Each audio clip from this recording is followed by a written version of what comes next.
guys, Brian with VetteSource here today. We're going to be doing a little bit something different Saturday for you guys that are watching on the weekends. Today we're taking a little bit of road trip to Central Texas to grab ourselves a Corvette part. Actually, what I'm picking up is a frame for a '69 Corvette car that I've got for a customer. So figured I'd give you guys a little ride along with me and let you know, see what I'm doing and how I'm picking up parts. So we're heading into downtown Houston now. I'm about 3.5 hours away from my destination, a couple hundred miles away. So I'll be giving you guys another update when we get in. As you can see, if you're looking carefully at the skyline there, we're coming up on the downtown Houston. The skyline in Houston is always rather interesting as I go over the bumps. Sorry about that, guys. Yeah, I figured I'd let you guys do a little ride along with me today. This will be different from what I normally do. We'll be picking up this frame assembly. I'll show you guys the frame and some of the features of it. And then on my way back in, I'll give you guys a little update from there. So I'm going to check back in a few minutes, pay attention to traffic, because I'm about to come up on some pretty good traffic as we're coming into downtown. That's just the way Houston is. So I'll catch up with you guys back in a little bit, okay?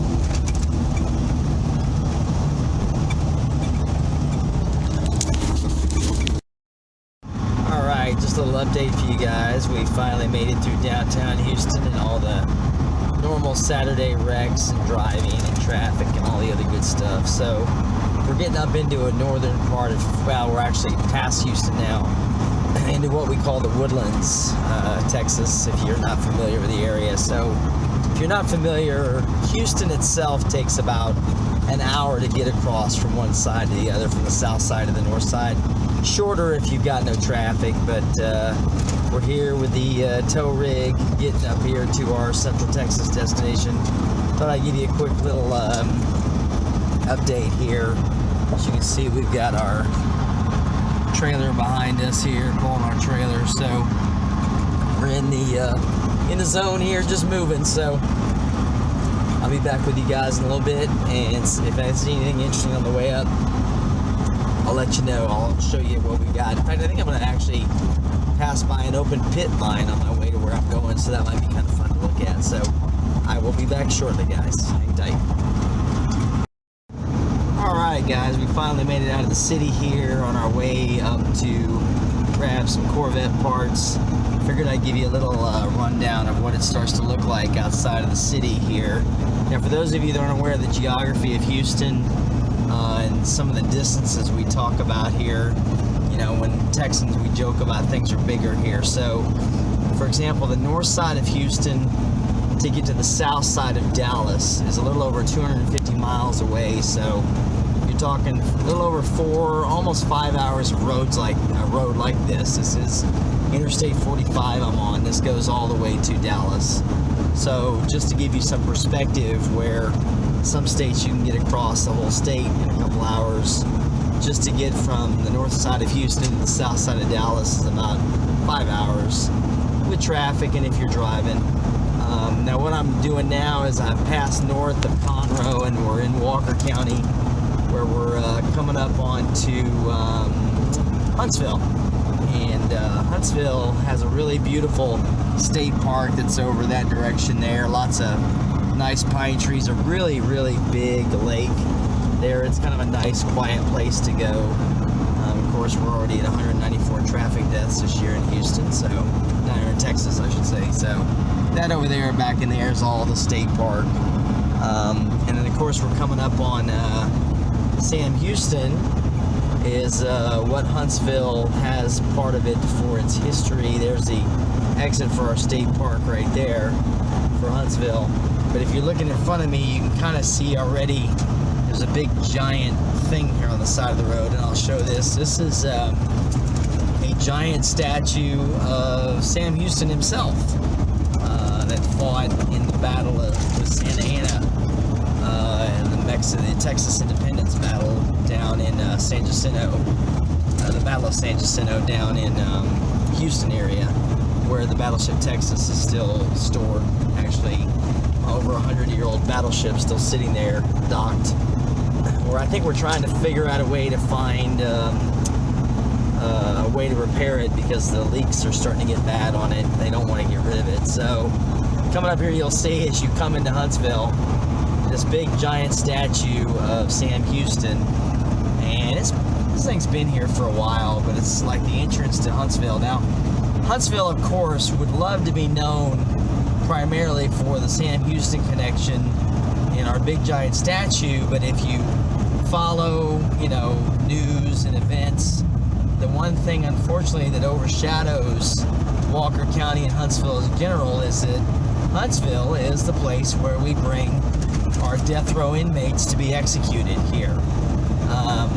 The prison where it's taken at, and you can see people there on the side just hanging out with the statue. But Huntsville itself is the home to about, I think, 4 or 5 prisons. And I think there's a juvenile detention center I'm driving by right now. Let me see if I can get this on film as I'm coming through here. Yeah, there's the entrance to it right there. And no, I take that back a little bit further up. It's the next hill here.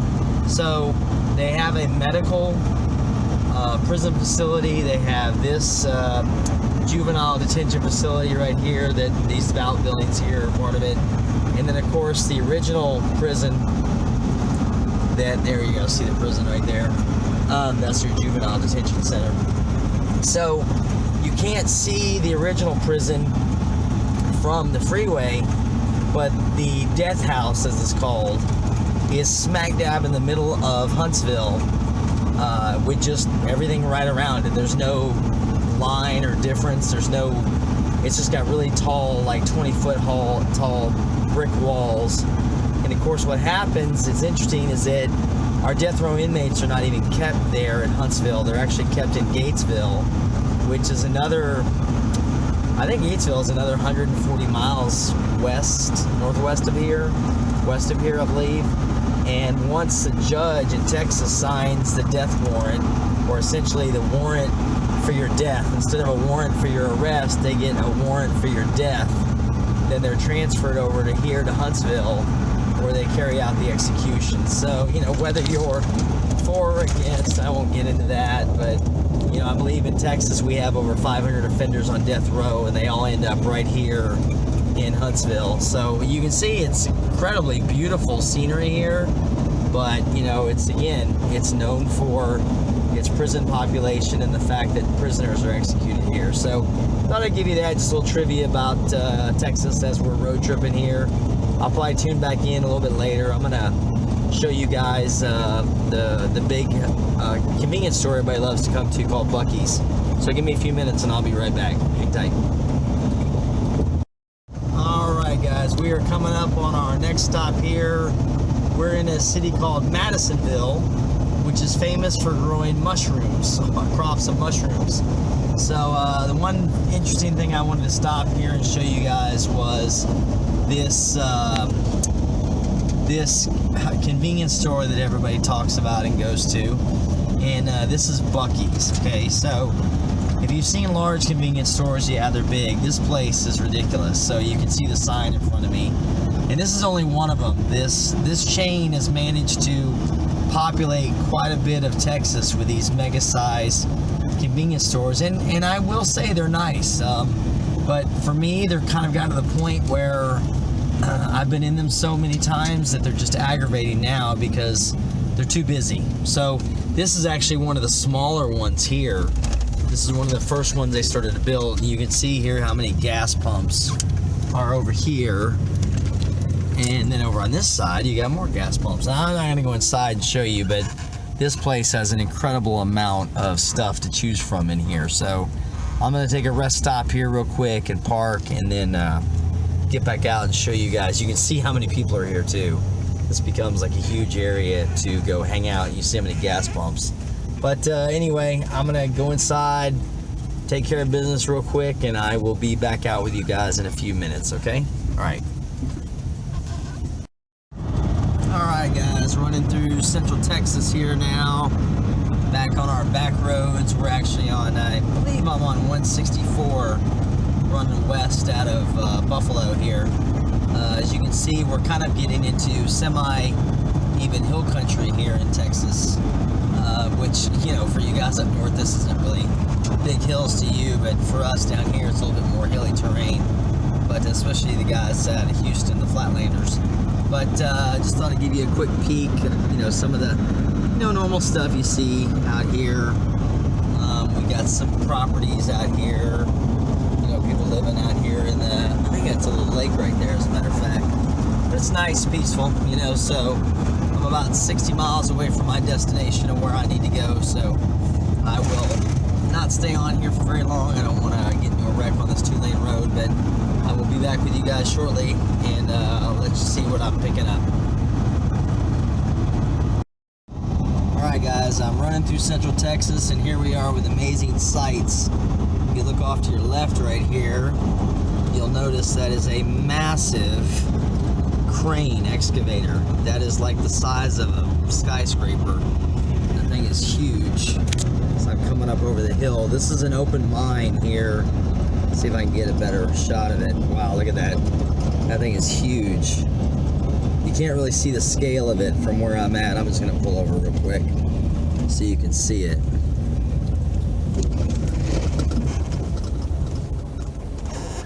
Look at how big that thing is.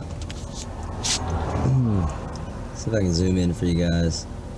There it is on top of that open pit right there. But that thing is as big as probably 3 or 4 houses from my perspective of where I'm sitting. So I knew this open mine was around here somewhere, and I think that's a processing plant back there, but I can't remember what type of mine this is. I can't remember what it is exactly they're mining here. It's not sulfur. I'd have to look it up again.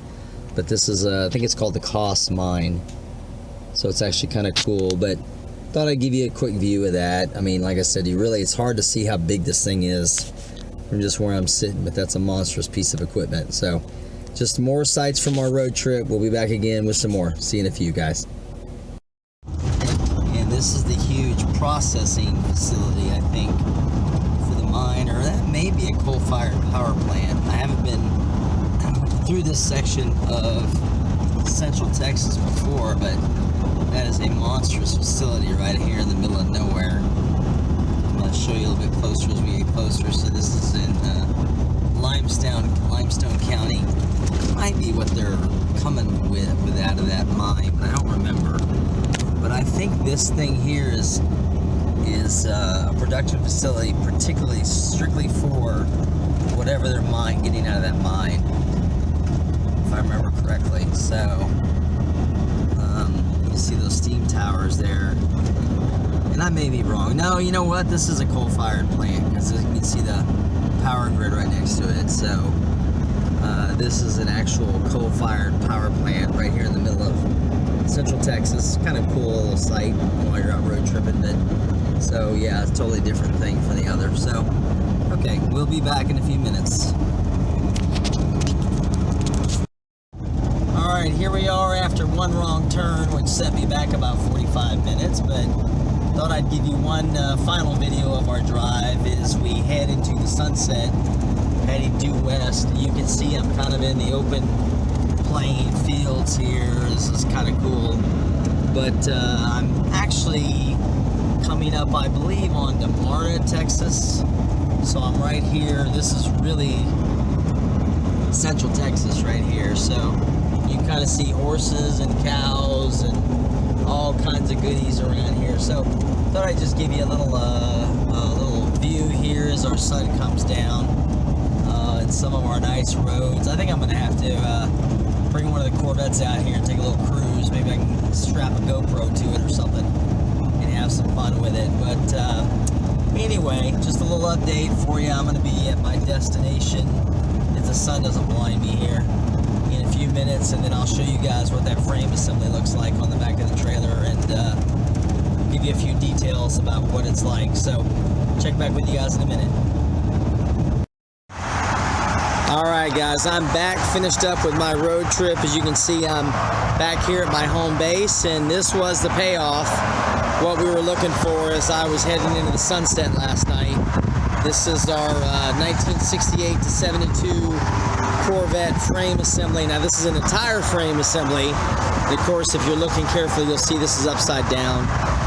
Now, if you remember a few weeks ago, I was doing those videos on the really rusty big block frame, showing you what happens to them when they get corroded and rusted. This is actually a frame that's not damaged. This is a good frame, clean frame. In fact, I think this probably did come from up north because it's got undercoating on it, but that just goes to show you how the undercoating will actually help things survive. So this is a really clean frame. This is what I was looking for one of my customers.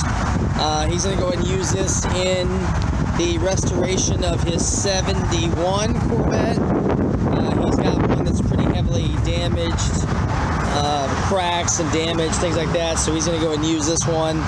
I'm sure they'll go ahead and blast this one and, you know, paint it, make it look nice again. Here's your body mount cages right here. But really, you know, just a good frame. Now, one piece of trivia is I almost tripped. Here's the interesting thing about this. You see, this is your center cross member here where your transmission goes in, and this is your exhaust pipes fit through there. So if you're looking at this, you'll notice this does not unbolt. The cross member for the transmission on a 4-speed Corvette from this era is stationary, it's fixed. So you're just expected to move the transmission around and take that out. So that does not come out of there at all. So, you know, like I said, you can see the pockets on this one are clean. This here, just for curiosity's sake, this is the attachment points where your seat belts are at. So this is how your seat belt's attached to keep you from flying out of the car when there's a wreck. That's how they did that old school with that braided steel wire there. And for those of you that aren't familiar, Corvettes, what am I trying to say? The battery's in the back of the car. So this is where your negative battery cable grounds to the frame right here, and then your positive cable will actually run all the way forward to the front of the car. This one's been taken off, and of course here's your brake lines right here. Pretty sure they took the fuel lines off of here, but you know, again, I can't show you everything. This one's upside down, but this here is a complete 68 to 72 Corvette frame, so that's exactly what it looks like without everything installed on it. There's your shock tower, your spring mounts right there, engine cradles right here. Like I said, this one's a pretty clean frame for being as old as it is. There's also another body ground right there. That's the engine to the frame where it grounds out. So it's kind of neat information. You know, there's your 4-speed mount right there. That's for your Z-bar. For the guys that know what that is. Not everybody's familiar with that one. So just a quick shot of it as we fade off into the sunset on this video. Appreciate you guys humoring me and watching on this one as I go down and chase rare Corvette parts all over the place. So I'll probably be back tomorrow with some more goodies, and we'll check in then. So thanks for stopping by, guys, and we'll talk to you then.